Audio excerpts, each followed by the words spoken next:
dares disturb my slumber? Who dares to awaken apocalypse? What is this? Brian Singer? What monstrosity has he made? X-Men Apocalypse? No! From the ashes of this film, I shall demand a better one. Kindness does nothing to test, to enhance a film's strength, to force them to evolve and be perfect. I will leave this to my horsemen at patreon.com/evacstation. For less than the cost of a crappy costume that makes you look like Ivan Ooze, you can keep my horsemen hard at work, destroying all manner of torturous films. Again, that is patreon.com/evacstation. Now listen, or perish with the rest of humankind.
From the asses of these directors, we shall build a better film.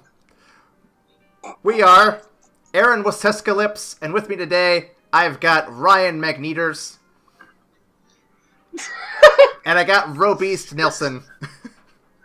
Robeast, I like it. Gotta change up a little bit, just a little bit. Yeah. And, what song goes better with the end of the world with Apocalypse than X-Men Meets Metal by Eric Calderone? And the link is in the description down below. It is fucking baller. Please check it out.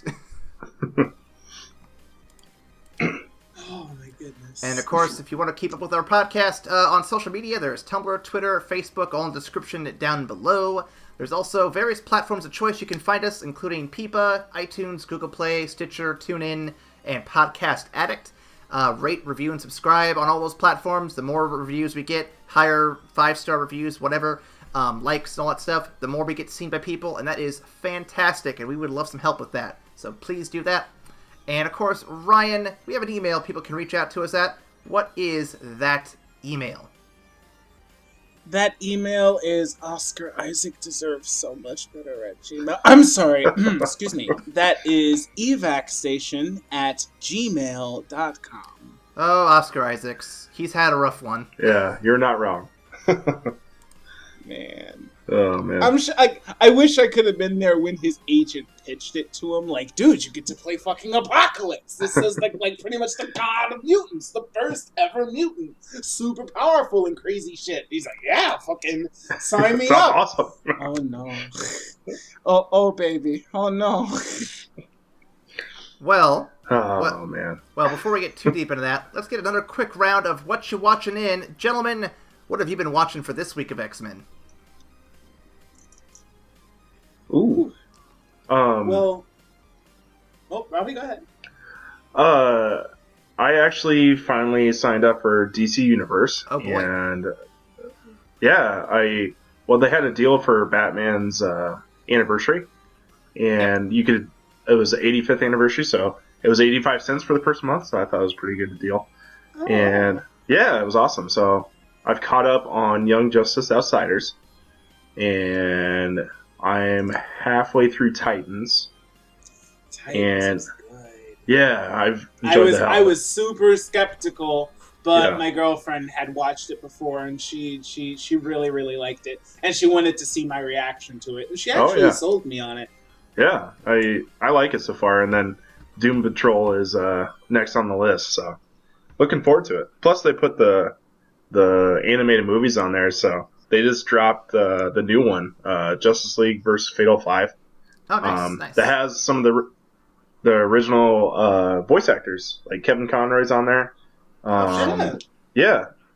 So check it out. It just got released like the last couple of weeks, so they just put it on DC I may have to Universe. jump into that soon because I'm going to pitch an idea to Ryan for next year for the podcast. I think he's going to hate me for it, but I'm going to pitch it to him later. I don't want to do it now because if it. Oh man, why you do this to me on the air? Anyway, I'm not going to pitch it to you now because if I do it now and it doesn't happen, everyone who listens is going to be like, "Oh, you guys didn't do the thing he wanted to do." It's like, well, I don't want to get your hopes up, guys. So behind the scenes, you'll hear about it later.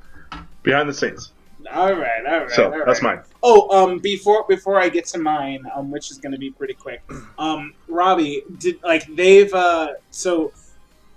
did you hear that they recently cast who will actually show up in season 2 as Batman for Titans? Absolutely, my boy Jorah.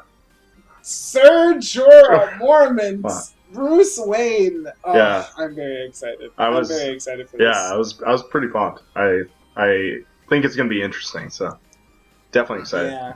You're gonna have to come back and let us know when you finish Titans. Yeah, I should be. Especially with the end of the first season. I'm very interested to hear what you think about it. Yeah, absolutely, man. I'll let you know. Okay. But as far as my what you watching, it actually is a continuation from last week's because me and Allegra were watching kind of these older movies that I like, and in the vein of those magicians movies, I can't watch The Prestige without turning around and watching The Illusionist with Edward Norton and Paul Giamatti. Yep. And Jessica Also Biel. a good one. So we watched that again. Which was really, really, really cool. I'm a sucker for movies that are really interesting and they make you pay attention. Like you have to sit there and take in all of the details. And when you do that, you still don't see the answer coming, but it makes all of that watching that you did really shine in retrospect when you see all of the small things that they laid in the midst of the movie and it all really comes together at the end. I fucking love movies like that. So yeah, another classic. Indeed. Okay, let's making sure I didn't make an error on my script here, but I'll get to that in a minute. So yeah, my quick what you watching.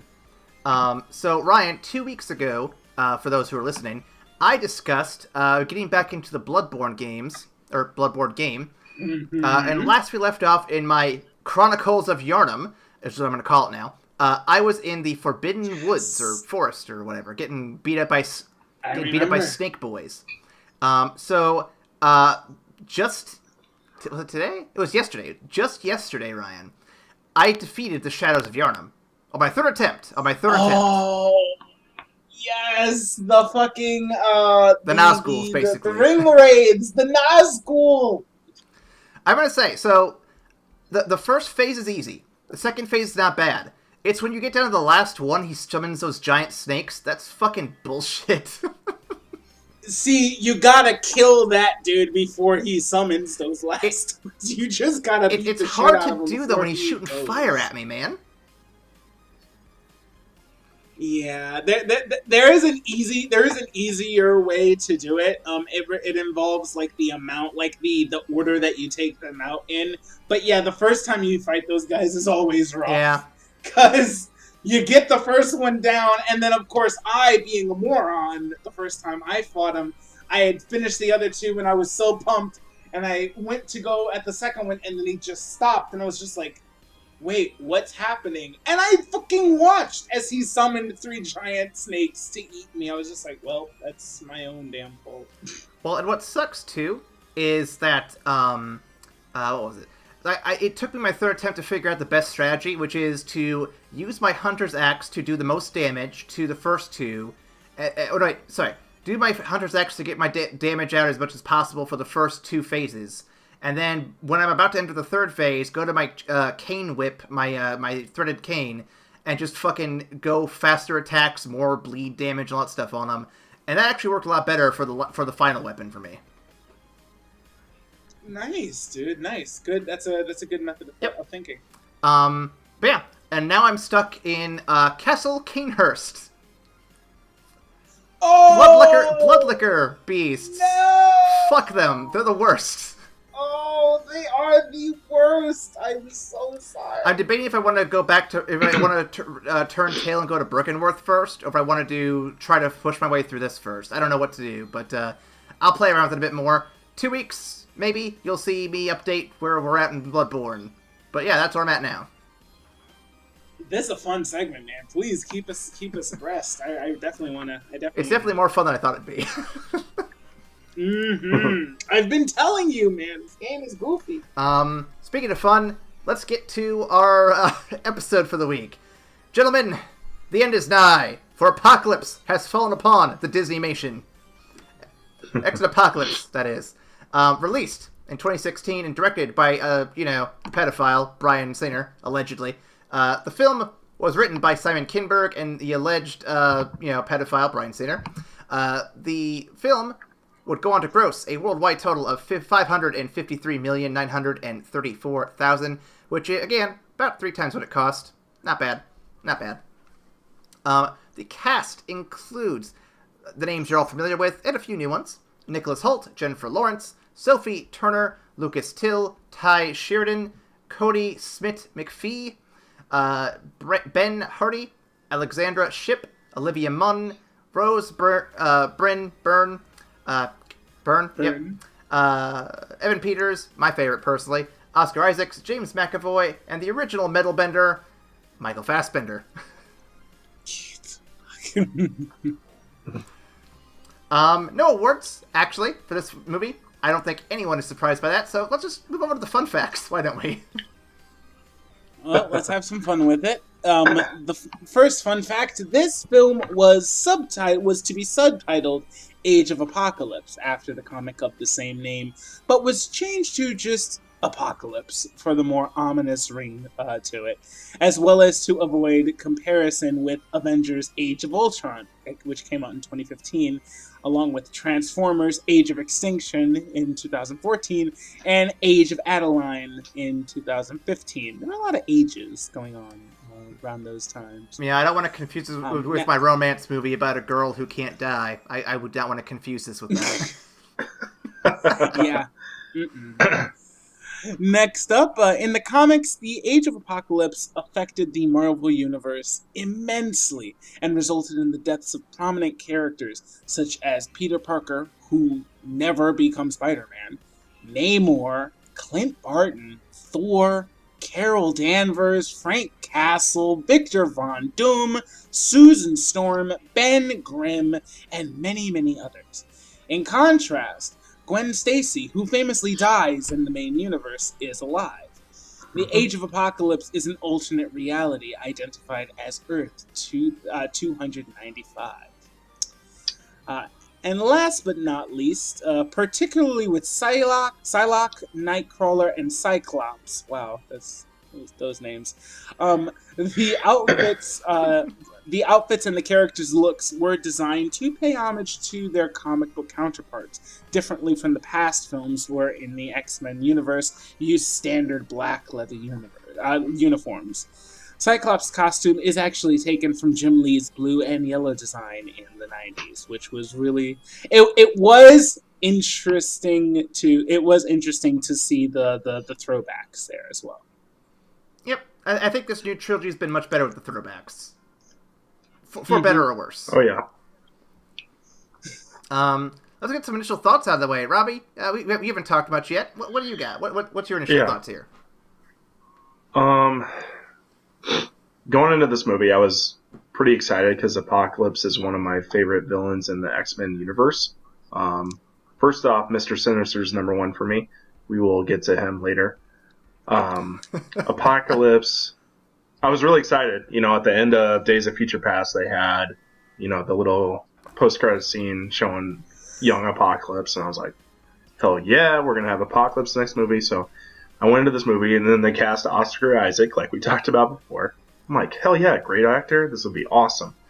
And then it just was a huge letdown. I don't know. It was fine, but it wasn't good.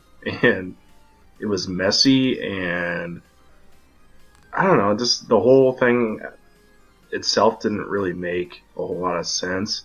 It just was a really kind of crappy movie, and just very disappointing. Disappointing is the right word. That's what I'm going to go with. Yeah, I'll count into that. I've never outright hated this movie. I don't think it's any good, though. I think it's messier than Days of Future Past. I think the dialogue is very flat in a lot of areas. I think Bryan Singer being back with the writing team actually does kind of hint at just how wrong the direction this movie went. It's very exposition heavy, like X1 was. Yeah. And it has a lot of the worst problems of the X-Men franchise rolled into this movie. And, I mean, if you look at the director, if you look at the other movies he's done, you can kind of see why that might be the case. I think the effects here are very decent, and there are moments that actually do, for me, work, but I don't think they save this movie like they did in Future Past. Yeah. My thinking is along the lines with you, gentlemen. I think there are elements of it that are really, really cool. I think some of the effects, particularly around Apocalypse and his excuse me, and turning everybody into the Horsemen and creating the pyramid, I thought that was pretty cool. There are some interesting set pieces, but overall, this movie takes on a really big comic book villain that I don't think it is equipped to handle, or at least this writing team wasn't equipped really to handle. Not at all. While also trying to introduce the young original cast of the X-Men, so we get to see the younger versions of Jean Grey or Cyclops and all this. So I feel like it tried to juggle too many balls in the air, and it dropped a bunch of them. Some of them it caught, and there are some scenes that were really cool, but overall, I think, it's a pretty big mess. Brian, it makes me worried. Bryan Singer, stop dropping your balls everywhere. Make a good movie, why don't you? Okay. Well, that in mind, I have a synopsis here for you, gentlemen. Are you boys ready for this? This should be good. A long time ago, when the pyramids were still young, ancient Egyptian kings played a game of great and terrible power. Eventually, they were replaced and killed by Un-Sabanur and his 4 mutant homeboys. They ruled over Egypt until humans grew tired of their bullshit and sent them to the Shadow Realm. I mean, buried under a pyramid for thousands of years. Fast forward thousands of years, and that's when Moira McTaggart accidentally awakens him from his slumber, sending tremors throughout the world. Un-Sabanur seeks out new homeboys as he plans to take over the world back from the humans.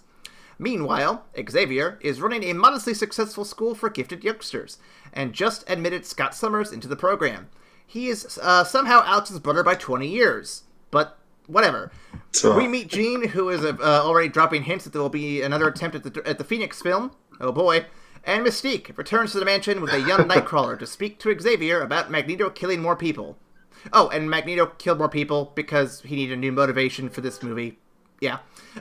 Xavier finds out that Moira is connected to the Tremors and seeks her out. She tells of the world's first mutant, Ivan Ooze, and his vaguely established mutant powers. Meanwhile, N. Saban Ooze is recruiting new homeboys. He has a young Storm, played by a more talented young actress, someone named Psylocke who promises to get him stronger mutants. Angel, an example of her breaking that promise, and Magneto, fresh off the dead family train once again, and needing another cause to fight for. Xavier uses Cerebro to find them, but things fuck up when Apocalypse invades Xavier's mind and sends all the nukes into orbit. We'll get back to that. Apocalypse then warps his team to the X-Mansion, kidnaps Xavier, and leaves Alex Summers to try to stop them, but he causes an explosion that almost kills everyone.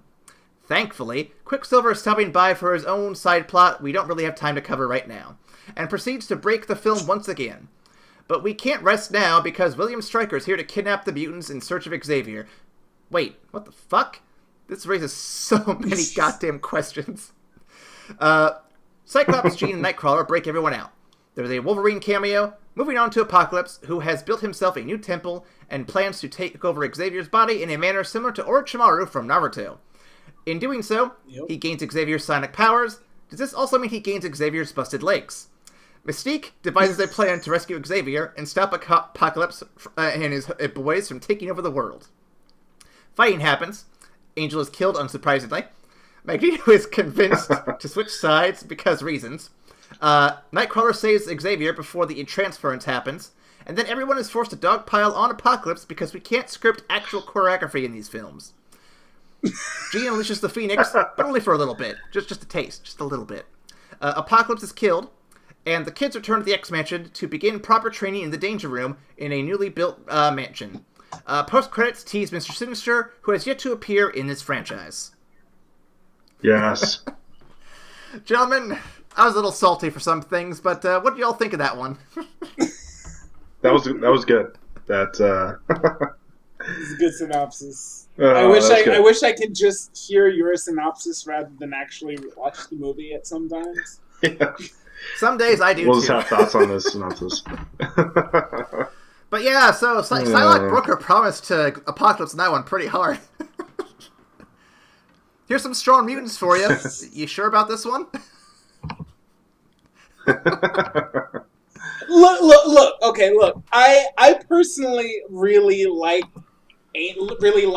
Archangel. Like when like Warren Worthington III gets seduced into Apocalypse's service and replaces his super nice angelic wings for these bomb ass metal ones. It's one of the best in the outfits. comics, I really like that shit, and I like the way they made it look. But you're right, he's not a particularly strong mutant. He's never has been. It's just a dude with wings. It's just a dude with wings. And going off that more, I thought about it when the metal was going over his wings. I'm thinking to myself, why does metal instantly make him quote-unquote better? Wouldn't the metal being significantly heavy and make it harder for him to fly? And wouldn't it also be really hard to fucking move in those things? It's more sleek. It looks more boss. That's why. That's why. That's 100%. Okay, so look, if Falcon can do that, but then surely this. But in the MCU though, if we're going off that, Falcon also has jet kind of things in his suit, whereas this guy's just got fucking metal coated wings. Also, Falcons is actually an aeronautically designed light carbon fiber type. That's true. Thing. Yeah, I understand, but we ain't here for your logic, Aaron. We're here to see bomb-ass metal blade wings that throw knives. It's just fan service, bro. It doesn't have to make sense. Oh, okay. You know what? You're right. Fan services don't have to make sense. That's why we had jiggly titties in a zombie anime. Yep. That's also why we had Psylocke. Now, I love Olivia Munn. Mm-hmm. I love. They didn't give her anything to do though. I don't. They didn't give her much shit to do. B, I just don't like the look of Psylocke in this movie. Yeah, Nope. It just didn't look right? I don't know. So- I don't know the best way to explain it. So I agree there's with a scene in the movie when Apocalypse first shows up to meet Psylocke, and she has the psychic blade thing up to his neck. It is the worst CGI-looking blade thing I've ever seen in a movie. Yes, that's exactly right. It's too long. Like, cause in the comic books, it comes out like a glowing blade extending from her fist, Yeah. like a guitar of some sort, which is cool. And then there are also some renditions where she actually turns it into like a fucking katana, which is also cool. I feel like they tried to do both and just make it this really, really long, pointy beam that just comes out of her fist in whichever way she decides to point it, which is dumb. And the only time it looked really, really good is when she used it as a whip. That was boss. When it was in the sword form, in that one scene I'm talking about, the size looked weird, the angle looked weird, none of it really matched the scene in question, and I'm just sitting here looking at this, I'm like, okay, Star Wars got this right back in the fucking 70s. How are you guys messing this up now in fucking 2018? Oh, that's funny shit. Again, all love to Olivia Munn. She did her own stunts. I respect the hell out of her, and I loved her in the newsroom. But they did not do her right in this movie. They just didn't. Nope. Yeah, her character just sucked. It just, I don't know. Like, it should have been way better. She was also a liar, too, honestly. obviously. Well, yeah. I mean, I'm not mad at making Betsy Braddock into like a shitty person. Like, that's cool. That would actually be an interesting character. Yeah. But if you're gonna do that, you have to give her more shit to do. You have to give her more lines. Yeah. Oh yeah. I agree. Speaking on people who didn't have no fucking lines, can we talk about the talented young actress that they got to play Storm for all of 4 lines? She looked so cool, oh my God. And she delivered those few lines really well, and it's just so sad. But there were 4 of them! But she delivered them so well, and it's like, I want to give her more credit because Halle Berry kind of was just milquetoast the first 4 movies we've seen her in. Yes. Yeah, it makes me sad. Like, I felt sorry for her because she with a better script and better direction, she could murder. Oh yeah, of course, she would kill it. Absolutely kill it. I really hope she returns for Dark Phoenix because I would love to see her get like 5 more lines in that movie. Yeah, she probably has 4 again. She had to negotiate for the extra that extra line. Like she had to lose some money so that she could get like another piece of dialogue. Aaron, I think I saw her in the trailer, but isn't it crazy that Storm, who's probably one of the most important and most powerful mutants, isn't really a part of these movies? Like, besides just kind of being on the side. Well, that's been her story for all the movies. The idea of yeah, you know what I mean.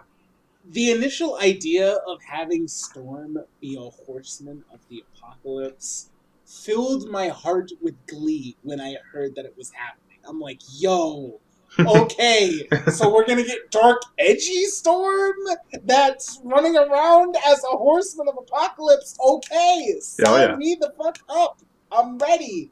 And they dropped it. They dropped it, man. It was such a disappointment. Robbie, you put it perfectly at the beginning. It was a disappointment.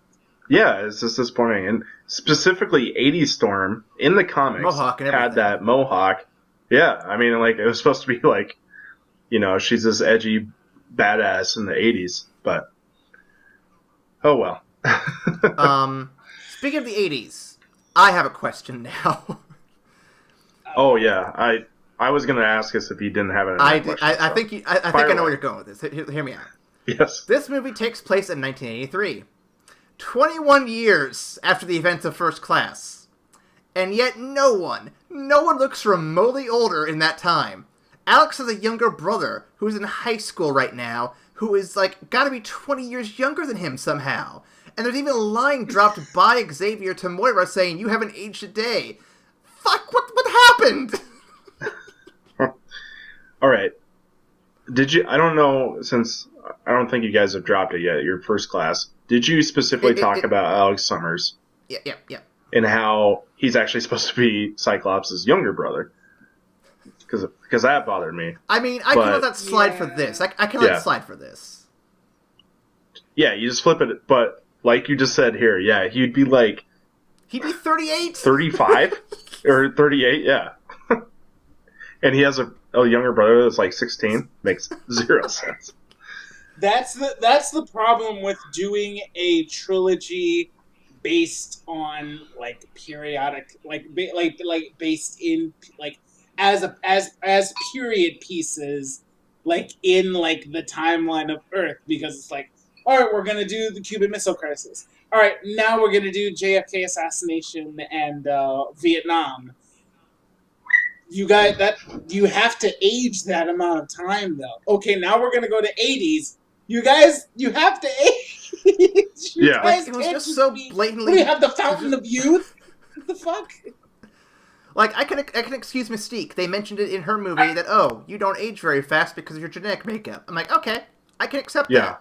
How does everyone else, including Moira McTaggart, the only non-mutant here, get away with this? She's literally human. She has zero excuse. I mean, hell, Charles Xavier looks younger, honestly, in this movie. And because in Days of Future Past, when he was going through his drug phase, you know, he had the long hair, shaggy. He had the beard. He had the round sunglasses. He was getting his Colonel Dan look on. He looked like he was going through some shit. And then when you cleaned him up and you shaved him, you gave him a nice haircut, and you put on a blazer, all of a sudden he looks 10 years younger. That's the wrong direction. He needs to be getting older, guys. Also, I want to bring this up real quick, because I don't think it's obvious until you pay attention. So in First Class, when he first uses Cerebro, you see all these mutants around the world. And you do see a little Easter egg for Storm, who's got to be 13 in that movie at that point. Maybe 14. And here she is now, looking like she's maybe 16. Yep. Time. Fucking Cagliostro. Don't worry about it. Strange is fucking with the time stone, guys. Don't worry about it. Well, it's like, you know, they try to fix everything with Days of Future Past. They basically get somewhat of a clean slate. And then it's just like they forgot what the hell they were doing. Like, we set up the timeline to be specifically this. We're going to do this now. Like, they forgot they made First Class, you know? So, it's just... Well, they didn't, though, because there's flashbacks in the movie to First Class. They purposely used them. First Class, yeah. But that's what I mean. Like, some of the writers, or whoever wrote this, like, one person remembered that and the other person did it. And, like, they matched the movie together. Almost? I don't know. It's so bad. I'm trying to figure it out myself, because I was mind blown, too. I'm like, this doesn't make any sense. Well, it's funny. We were sitting there, and Amanda pointed out to me that none of them look older and supposed to be in the 80s. I'm like, you know what? You're right. And then he drops the line to Morgan McTaggart. I'm like, fuck you, movie. You can't get away with this. Like, you can't poke at the fourth wall and play coy with your own fucking, chronological inaccuracies. That, like, it's funny if you poke fun at other movies doing stupid shit, but when it's your stupid shit, that's not how the joke works. You're making fun of yourself now. Unless you're Deadpool. He has earned the right to do that. Unless you're Deadpool. Yeah, but that's his character, you know? I could go on for that for a while. Why? So this is a question, actually, and I don't know the answer, so if you guys can enlighten me, please do. Why did they take the project away from Matthew Vaughn and give it back to Bryan Singer? So Matthew Vaughn signed on for Kingsman, right? Oh, he did, didn't he? Right? Yeah. Oh, and they conflicted, didn't it? Yep, it conflicted because they wanted him to, and he decided to make that. He was a much better fit for this franchise. He should have stayed. I know. Because I was just sitting here thinking, I'm like, First Class was amazing, and the next two movies, they seem to lose everything great about First Class. What changed? That's what changed. Yep, well, 100%. I agree. rest assured, guys, the next movie, Dark Phoenix, does not have Bryan Singer attached to it, so we may be in a positive space. It also involves the guy that wrote The Last Stand directing it, so I'm not super pumped. I mean, I'll still watch it. It can't be worse than this, can it? I don't know. Don't jinx it, please. Please don't jinx it.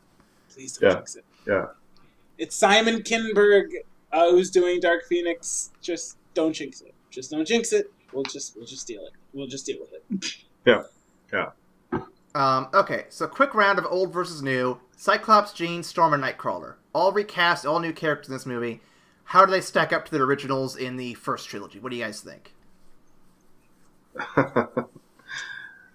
Well, they gave Cyclops more to do, which is nice. He feels like that a was character. nice. Yeah. Yeah, he feels like a character. There's a part of him that feels like it's like a bit of a dick, but that's okay because it's character. I'll take it. What do you think about Jean? I've heard a lot of complaints about her from a buddy of mine. I don't personally hate her. I don't know. I think it's just weird because you see Sophie Turner and you just think of Sansa Stark, and it's just hard to get out of that mode for me. I think she did okay, honestly. Yeah, I couldn't point at anything that made her character like really stand out. And it's I'm also falling into the Game of Thrones trap because small spoiler alert, but Sansa doesn't really come into like her own until like the later half, like the later third of the seventh season and into the current season, like where we actually see Sansa be like her character in the story, which is really, really cool.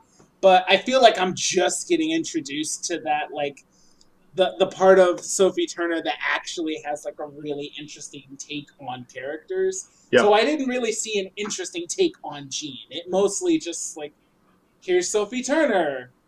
She is a very pretty redhead. She is young. She is Jean Grey. That's it. Cool. I'm like, oh, okay, sure.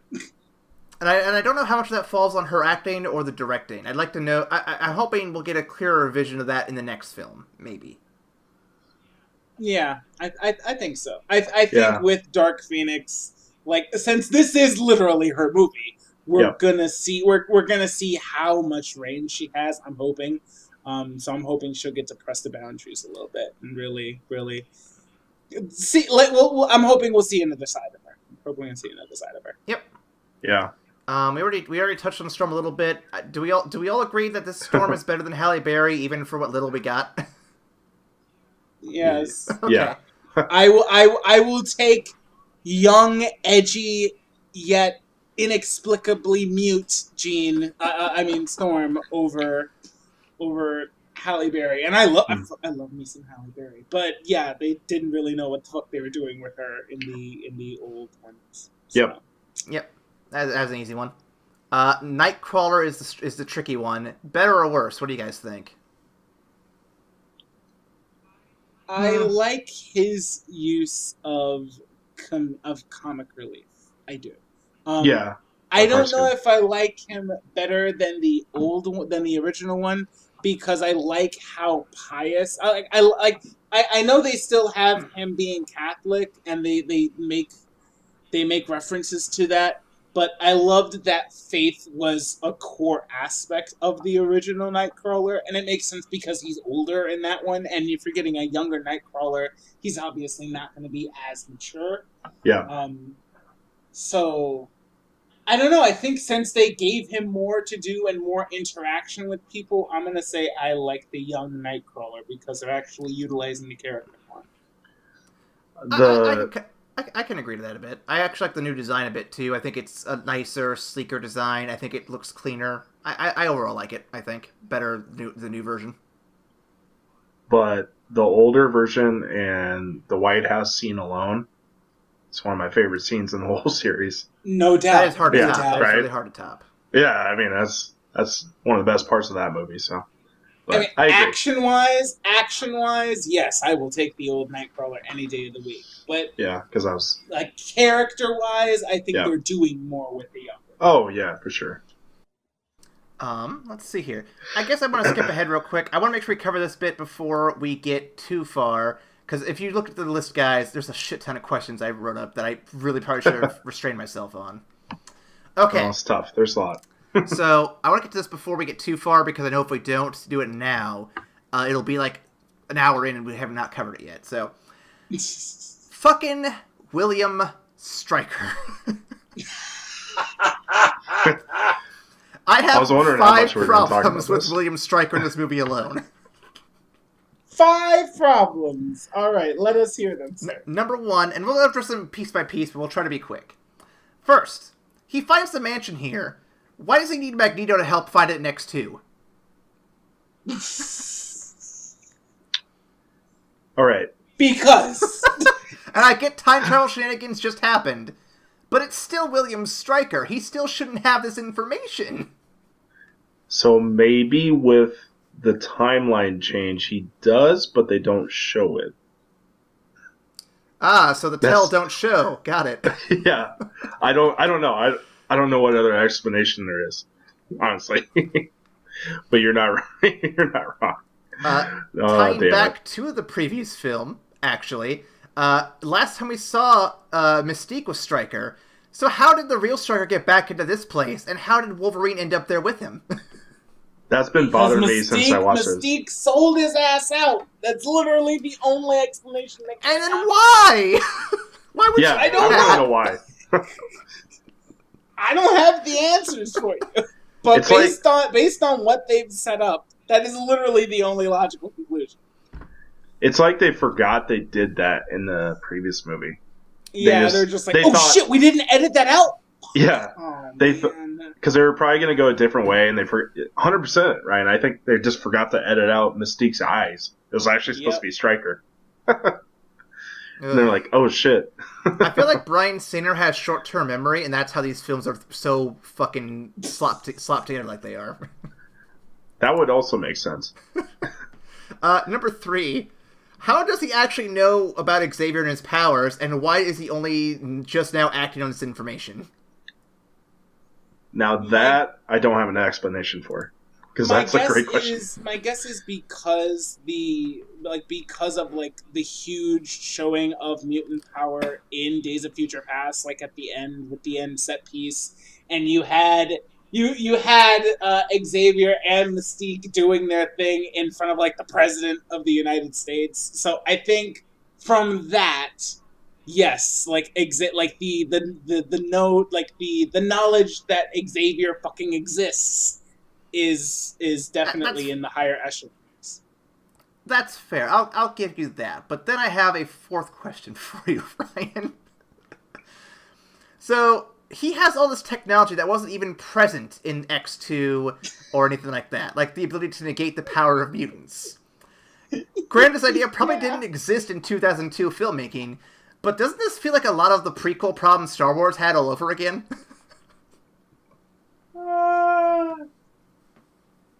I'm not gonna say you're wrong, man. And then my final question. Does anyone else feel like this is just a shoehorned in way to give Wolverine a cameo and have Bryan Singer remind us of his only good X-Men movie? Yes. 110%. Yes. But I might be in the minority, but I loved it. Because it was actually... Really? It was actually like how he escaped from Weapon X. Like with the helmet, like it was an actual like callback to that. Plus it leads to the post-credit scene, which we're going to talk about, hopefully, in why I want to talk about a bit. Yeah, but yeah, it was shoehorned in. It was just fan service. I get it, but I still liked it. And I get you. I'm fine with someone liking it. It just, to me, I'm watching this, I'm like, this all could have been cut, and it would have, A, saved some runtime, and B, you could have given Storm, 10 more lines of dialogue then. This is true. I'm not saying you're wrong. Not saying you're wrong. They could have had this in a different movie. Yeah. Like it just pulls away X2, from the main but- beats of the film, and it's just so weird that it's here, and I don't get why. Yeah, it's definitely just shoved in there. Also, it hella showcased the age gap between Jean Grey and Wolverine. Oh, And yeah. made that icky as fuck. Ugh. Oh no! Yeah, I feel gross. Yeah, but you gotta remember, Wolverine's lived a long True, time. his age gap to anyone alive is still pretty much up weird. there. It's still weird. It's still weird. I get it, man, Yeah. but Jean's 16. Yeah. That's gross. He doesn't man. remember seeing her there, so like when he sees her later on, it's the first time. I don't see age, Ryan. I smell it.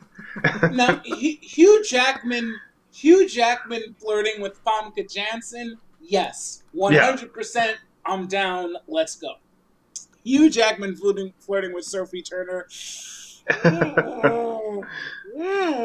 Yeah. Oh. Okay, so let's jump a bit real quick, because, Robbie, you brought it up. I want to make sure we cover what everyone wants to talk about real quick. There's a post-credit scene teasing the Essex Corporation, Mr. Sinister's corporation. Yes. Do you think we'll see that in Dark Phoenix? Or do you think it was a reference to a different movie, like I do Deadpool not. 2? Or do you think it's a not worthwhile post-credit scene like the Super Mario Bros. Movie? I think it's a lot like the end of Justice League, which we discussed, where you're setting up this really cool thing. Mm-hmm. That's never going to happen, which is unfortunate because they were. I think the whole part of it was they were setting up. You have young Cyclops, you have young Jean, and Mr. Sinister's obsessed with them. As they grow older, and they could have went with that storyline a little bit. 2 or 3 movies down the road, and that's probably what they were thinking. But we're gonna have Dark Phoenix, and that's gonna be the end of it. So I'm disappointed because I love Mr. Sinister. My hope is, like you said, Deadpool 2, they somehow factor it in because Mr. Sinister does have a relationship with Deadpool. Mm-hmm. But I don't know. I don't know if anything's gonna happen with it because he's one of my favorite villains. He's always been a weird, interesting one to me. I've always been curious if they're ever going to do in a movie, because he just is a little odd, but not, like, bad odd. Just something I don't expect him to be in a movie, but then when you hint at him like this, I'm like, okay, let's see what you got. Let's do it. Well, just, like, his character design is one of my favorite designs of any villain. And he looks like a vampire. I don't know if you get... Yeah. I don't know if you guys saw, like, the fan art of Bryan Cranston as Mr. Sinister. Yeah, I did. Oh, I was fully on board. I was like, let's make this movie now. Mm-hmm. Yeah, but to be fair though, Robbie, you can cast Bryan Cranston as any villain for any movie, and I'm down for it. Yeah. Yeah. Like, Bryan Cranston's in this movie? Oh, well, I'm going to see it. Yeah. That's the end of it. Yes. Yeah. I mean, it's not a question. That's fair. It's a statement. Yeah. Okay. Looping back here real quick. What else do I got here? Okay. I don't care for this version of Apocalypse. I actually kind of find him to be a bit boring. That was the mildest way you could. I was going to say I don't care for this person. That's really nice. I was going to say he was dog shit. I'm trying to softball it in there for someone else to be hateful. I dogged on William Stryker for 5 questions. It's someone else's turn. Yeah, that's true. I hate this version of Apocalypse so much. Like, Oscar Isaac is awesome. Apocalypse is awesome. This should have been awesome. But it was boring. Like, Apocalypse should be one of the scariest villains, most powerful villains that exist in the X-Men universe. I mean, they could have made like a multi-movie like arc based off of Apocalypse. Like, that's how badass he is. And it was just like looking at Ivan Ooze the whole time, and he didn't really understand what he wanted, really. I mean, you did, but you didn't. And he got beat the way he did, and I don't know. It was just... I remember growing up watching X-Men Evolution, and I remember there was a whole season dedicated to characters finding all these different pieces to figure out who was Apocalypse, what was Apocalypse, where he was, and building up to this big series finale where he finally shows up and kills Xavier, kills Magneto, Mystique. Was Storm one of them? I think it was Storm was the other one. And all of them are dead. They come back as like undead-looking horseman characters. It was so epic and cool. And this one's just it felt like a limp dick of a movie. Yeah, it was just boring. It just there wasn't any. I don't know. It just he seemed like a cookie cutter purple villain. You know, there was nothing to him.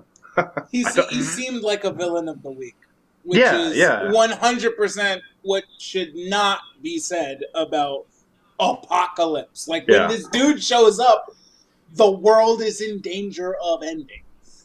But I did not feel that with this guy. So this ties to something I pitched to Ryan a couple weeks back, Robbie, so I'll pitch it to you real quick. Okay. So, and this is a different pitch for my other how the X-Men get in the MCU. This is different. This is what you do with the X-Men once they're in the MCU. So, my pitch to Ryan was that instead of doing a bunch of X-Men movies, you have a streaming series. Maybe multiple, depending on how you want to do it, like older X-Men, younger X-Men, and maybe another series for villain X-Men, however you want to do it. But you have a streaming series that builds up these moments, that builds up these villains that come up. And then when you have a big event like Apocalypse, like Days of Future Past, that's your movie, but you've spent an entire season's worth of streaming shows building up to it, so that way you aren't spending an hour and a half of your 2-hour runtime setting up the big moments. You just have it ready to go and are ready to shoot with them right away. What do you think? I mean, that makes sense. I mean, that's excuse me. I mean, that's kind of how comics are built. You know, you have a running arc before you have a big event. You know, whether it be something like Infinity Crisis that involves everybody. You know, and that would be the proper way to do it, because then you could actually flesh out characters. You actually have a relationship with them, understand them, as well as you get to know the villains too. And then, I mean, look at it this way, like in the Marvel Universe. You had all these movies to get to know everybody, other villains, and you had this overarching, you know, plot in the background about these Infinity Stones. That's why Infinity War paid off the way it did. Because it was almost like we said, but it was with movies. Unfortunately, you can't do it. Like, I don't know if that model is easily done going forward, but your idea is great, I think. Yeah. And the reason, I mean, that would be awesome. And the reason I pitch it is because there are so many X-Men. And as we've seen with this, Days of Future Past, X3, they like to shove in as many X-Men as possible to get their money's worth. And that's not a bad thing. I get it. You want to show off everyone's favorite mutants because there's so many of them. But it's just so hard to do in a 2.5 hour runtime with, like, over 20 characters. And we've only just met, like, 16 of them. Yeah, that's true. No, I mean, it's fair, because it's hard to do an event without build-up. Yeah. You know, and, yeah. I think it's a really good idea. I think the only thing that stands in the way of it is that it's hard to translate stars from TV series into a full-length feature film, because if it was easily done, then Grant Gustin, who plays the Flash on TV, would have been in the Justice League movie. True. You literally have the perfect Flash right there. Yes, but the show in and of itself had been running for a couple of years. He's well liked. He has a really good understanding of the character, and WB, like, if WB really wanted to consolidate their shit, they had a perfect opportunity to do it there. But I think there are issues that I think at least I'm not comprehending that stops that kind of crossover. You are not wrong. Jessica Jones and Daredevil and whatnot, but I wouldn't argue against your case for Grant Gustin. Yes, he should have been Flash. Absolutely. The reason that he wasn't Flash wasn't necessarily because of conflicts between TV show and movies. It's because the Warner Brothers executives are elitist fucks who can't give a chance to anyone who does anything with TV. Otherwise, Paul Dini and what's the name again? Bruce Timm. There we go.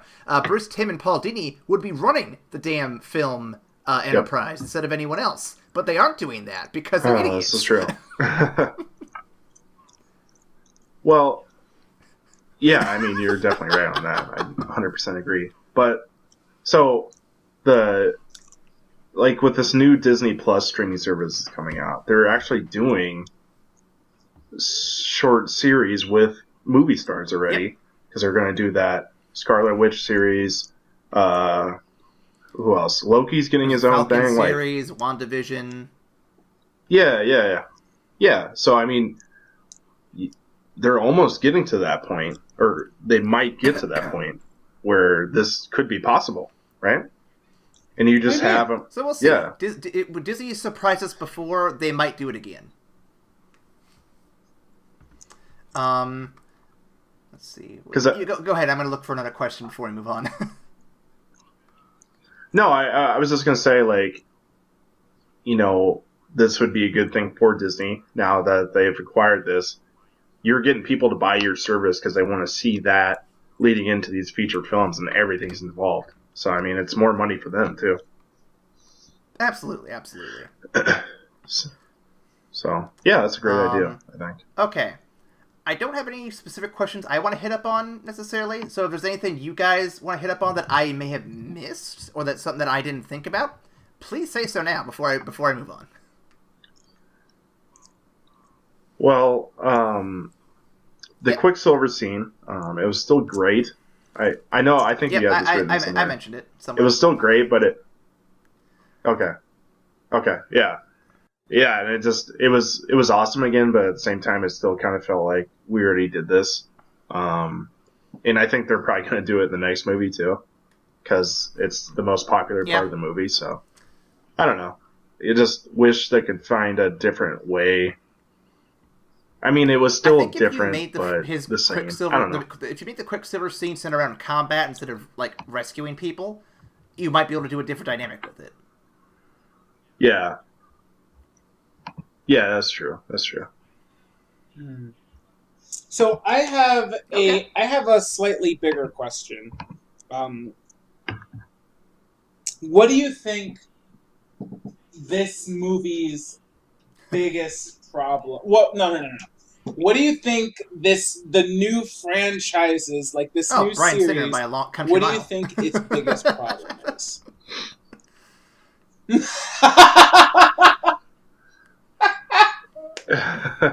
Yeah, I mean, that's definitely one of the biggest problems. If you want me to get specific within the context of the films, it's after First Class, they're trying way too hard to juggle too many ideas at once.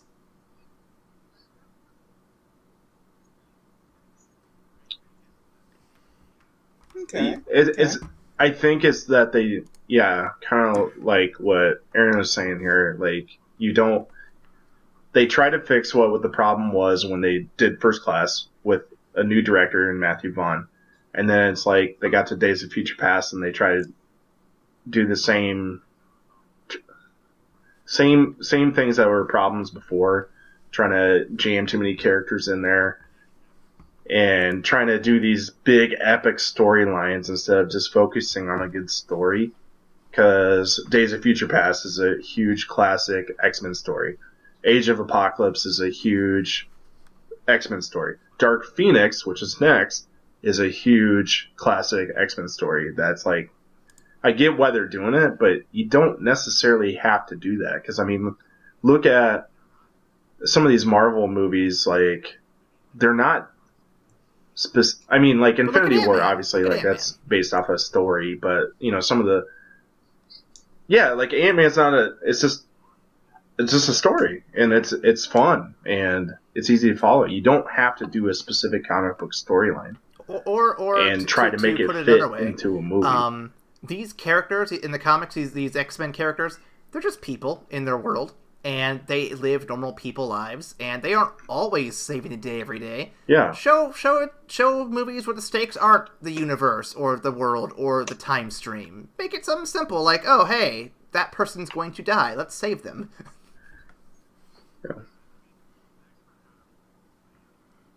Yeah, and I mean, the X-Men have, a big part of their whole thing is they're not accepted. I mean, you could focus on them dealing with being an outcast, anything like that too. I mean, that's a big part of their stories too. Yeah. So I do agree with you guys. I think my take on it is, and again, it definitely stems back to Bryan Singer. I feel like, Aaron, you hit it right on the head as soon as you said it. I was just like, fuck, I had like this whole thing I was gonna say, and he's just like, oh, it's that guy. It's that one dude. Like, oh, yeah, you're right. You're actually right.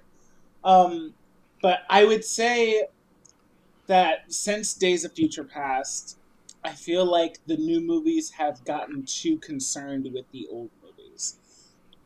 And it's frustrating because there are parts of that I like, but there are parts of it that I think do a disservice to it. Like, Days of Future Past was literally a series of contrivances to try and both connect to the old movies and eradicate the old movies. In Apocalypse, you have a bunch of callbacks to, like, oh, we're doing our own thing, but here's Alkali Lake and here's Hugh Jackman getting to do his Weapon X thing. Don't worry about it. Like, we're doing our own thing, but we're gonna end the movie by reprising, like, that iconic conversation between Xavier and Eric at the very end of the original X-Men movie. You know, and in Dark Phoenix, we're going to be doing our own thing, but we're literally taking the exact same, like, suburban house neighborhood and whatnot from Last Stand to have Jean lose her shit in again. Yep. Do you know what I'm saying? It's like it's trying to go two directions at once. And I feel like, especially because you like you said, Bryan Singer, but I feel like he's both trying to do something new and also trying to keep alive his original works. And I feel like you should do one or the other. I think you put it very well. I think that sums it up very nicely. Which frustrates me because the conversation at the end was literally my favorite part of the movie. Like the fact that they called back to that final conversation. I was like, yes, okay, that's a good ending. But my favorite, the principle of it is irritating. My favorite part was the cage fight, because I'm like, oh, this could be a very good plot for oh, we're not doing this? Okay. Nope. And of course, Nightcrawler can't teleport through electrified fences. What do you think he is? Jumping in and out of space-time? But he can see through it, though. He should be able to jump. Shush. It's Sparkles. He can't jump through it. Not Sparkles, no! Oh, man. If y'all want to reach out to us and tell us why you think sparkles are the worst things in the world, you can reach out to us on Tumblr, Twitter, or Facebook. And if you really want to tell us what you think of this movie, or Bryan Singer, or just X-Men in general, Ryan, where can they email us at?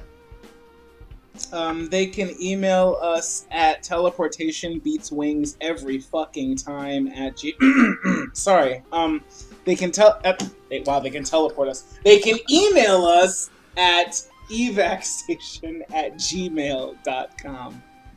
Yep, just teleport over that link, boys. It's fine. Please teleport us over there, please. And before we get too much longer, I have another round of X-Men or bullshit. All right. No more iBoys. No more iBoys, actually. So today, gentlemen, the name of the game is X-Men character or a Transformer, round 2. Oh, yes. For those playing at home, like again, just to remind you, I say the name of what the thing is. I give it a power it may or may not have, and these boys got to determine if it's really an X-Men or if it's just some bullshit. Gentlemen, are you ready to play? Yes. I am. The first one, and I should probably warn you right now, and you can decide which one of these it is later. One of these characters is both an X-Man and a Transformer. You son of a bitch. Trick question. Interesting. Okay. Yep. Why do you do this to me?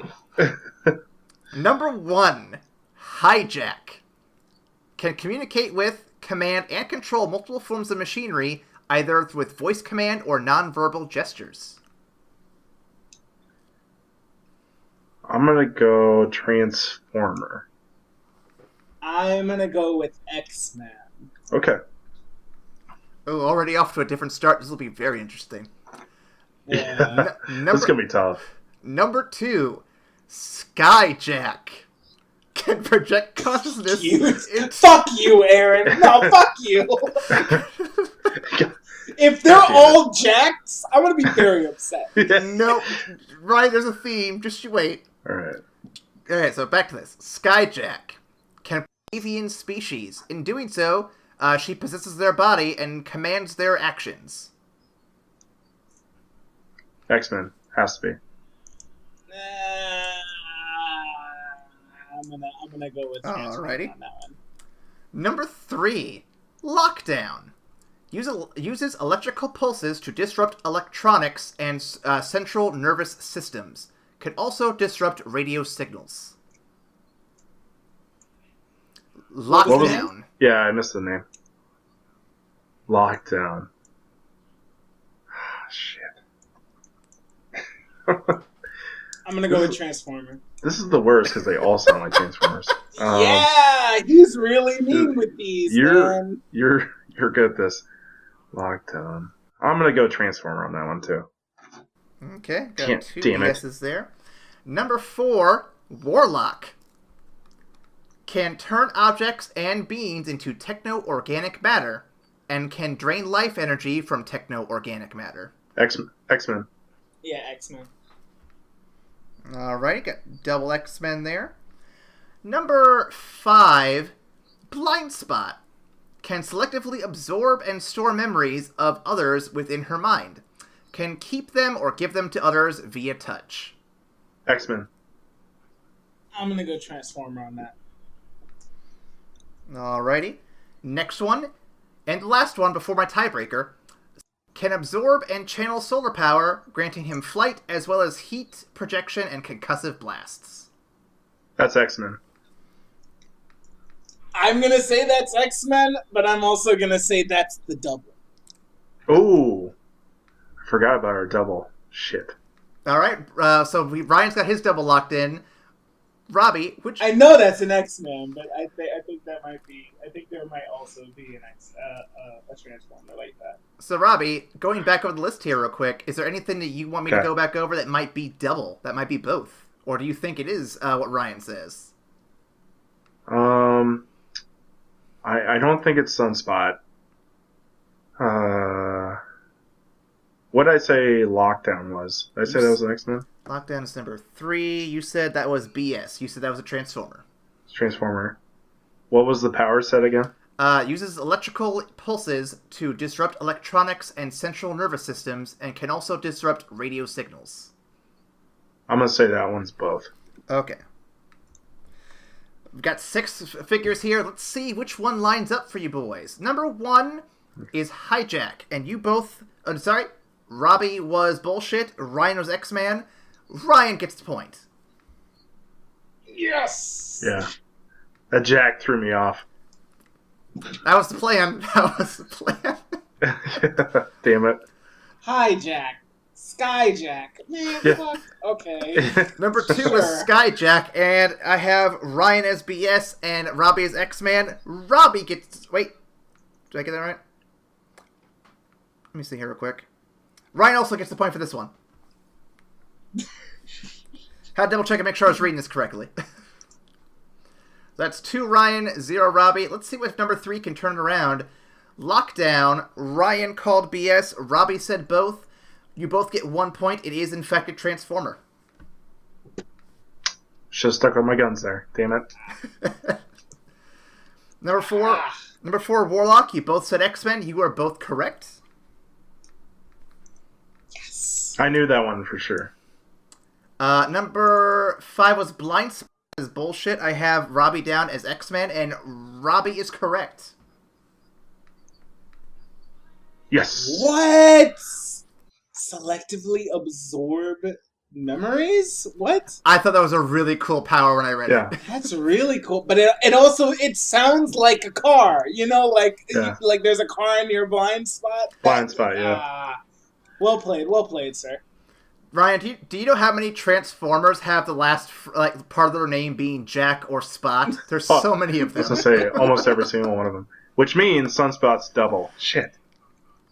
Sunspot is in Yes! fact double. Damn it. With that, Ryan takes a commanding lead of 1, 2, 3, 4, 5. He has 6 to Robbie's 4. Ooh. That was a close game, though, boys. I really like how that one went down. That was fun. That was a fun one. That was a fun one. I'm looking forward to seeing how you stack up with Troy next time. That'll be great. Ooh. Oh yeah, that's for Dark Phoenix, yeah. That's for Dark Phoenix. Oh, nice. So that was our little game of X or Bullshit. I only have one more round of these, and I'm done. I actually like this game. I have to come up with something new for next season. Yeah, this game's fun. I'm digging it. So that shit was hard. So for Nick Cage, we should do like a series of outlandish statements for that Nicolas Cage has done to get into character, and we have to say if it's real or not. Oh, Ooh, that's I like good. that. I like that. I'll look into that and see how doable that is. Yeah. With that in mind, let's move on to our final segment, ranking the film from platinum to bullshit and all the colors in between. We're going to rank this film on our very strange but very straightforward scale. Ryan, you want to kick us off first? Get us all familiarized with our ranking system? Yeah. Well, like we mention all the time, it ranks from platinum, gold, silver, bronze, stone, and all the way down to stone, dirt, and then shit, which is real bad. I don't think it's shit. I don't think it's shit. Because there are some I don't think we've given out very many shit movies, have we? No. I think because I think there are some really, really good moments in these movies, but I don't think they balance out like they did with Days of Future Past for me. Like in my opinion, that's why I gave Days of Future Past a bronze, because I felt like it balanced itself out. I don't think this balanced itself out, so I am going to sadly give this a stone. Robbie, do you want to go next, or would you like me to take it up? Yeah, I'll go next. I'm going to stick in the middle. I'm going to give it a bronze. Even though I probably should give it worse, because Apocalypse was terrible.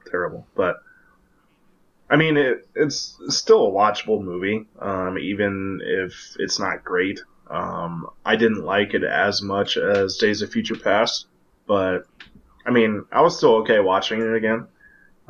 There is some cool moments, just not as many as there should be, but it's okay. I have been back and forth this one for a while, because there are things I like, there are things I hate, there are things I'm just kind of like, why is this here? And then I thought about it during our little conversation. Here's my overall thoughts. It has a lot of problems that obviously stand out. There's a lot of things that just do not work.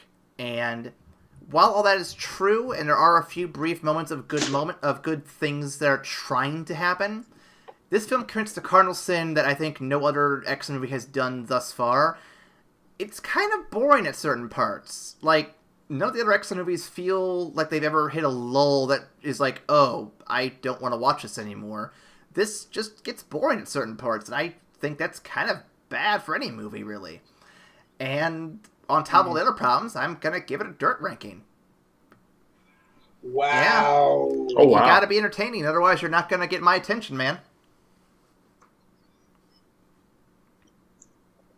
Damn, Aaron laying down the hammer.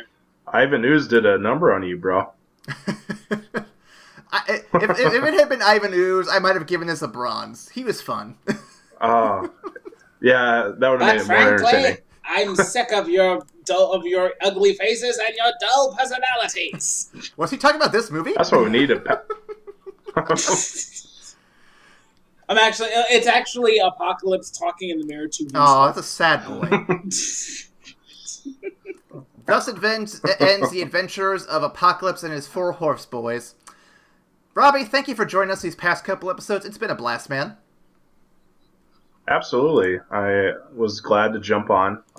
It's always a pleasure with you guys, so thanks for having me. And I like to ask you every time, because if someone's just listening to us for the first time and is just meeting you, where can they find you on the internet?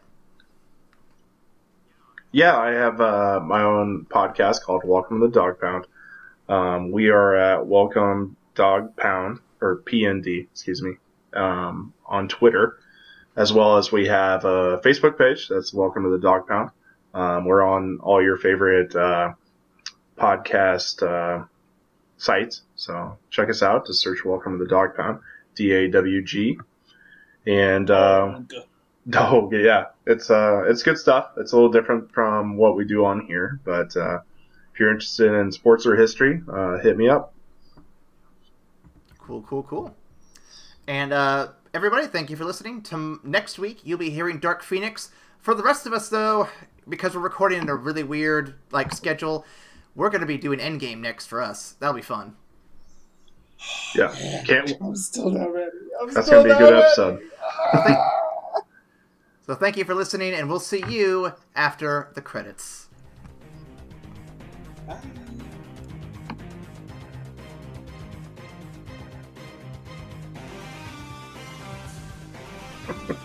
Damn.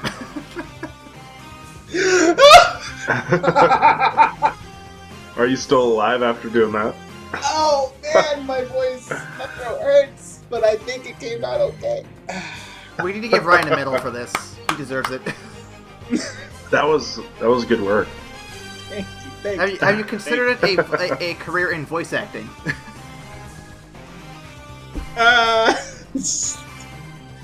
No.